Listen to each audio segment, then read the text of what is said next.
The gym. It's where masochists go. You know, New Year's comes. We have a lot of resolutions to try and fix our life. I have a rule of thumb. If 017 sucked, 018 is probably going to suck just as much. Especially with the current occupant at 1600 Pennsylvania. But I have a dream, and that's hopefully my troubles will last about as long as my New Year's resolutions. So I made one that I'm going to go to the gym. You know what the gym is? The gym is plastic surgery for poor people. And actually, when you have a body like mine, you know, hey, it may have worked for Jabba the Hutt and Jedi, but in society, this really doesn't work too well if you want to date. And actually, when you have this kind of body, shouldn't you automatically get the handicap spot at the gym? I mean, the fit people, they should have a fucking spot 2 counties away. I mean, what's the matter to them, man? They are into cardio. So you go to the gym this time of year in January, and it's literally busier than an anti-Trump rally. But, you know, you want to get yourself into shape. You want to try and figure it all out. You want to have a good life, healthy life, so we can deal with the policies of this guy when he's out of office in 3 years for the rest of our life. Fix, fix, fix. So most of the people, they go and get a trainer. That's the big thing. You know, keep me motivated, keep me on spot.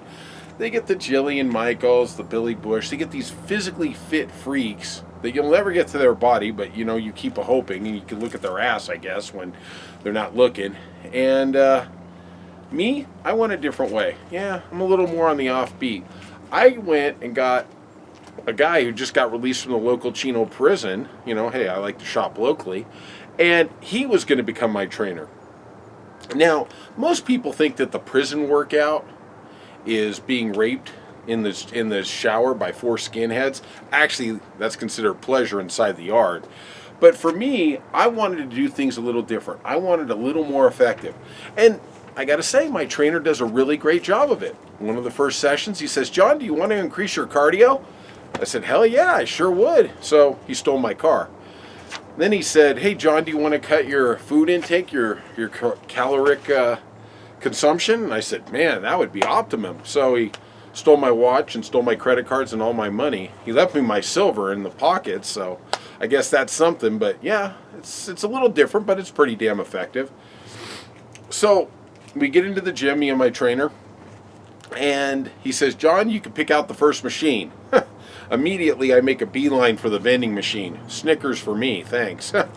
Thank God I had some silver. He was a little pissed I hadn't given it all up, but I guess that's what the second session's for.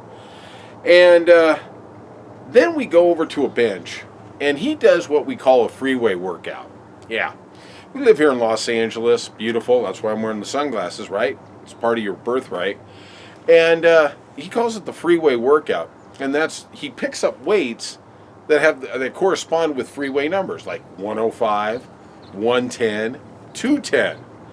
And I'm looking at this guy picking up these weights like Darwin in the Galapagos Islands. Like, what the fuck is he going to do with this, right?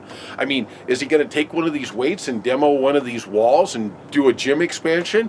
Or is he going to fight, you know, Thor at Ragnarok and take on the Hulk? I don't know. And then, what does he do? He picks the fucking thing up.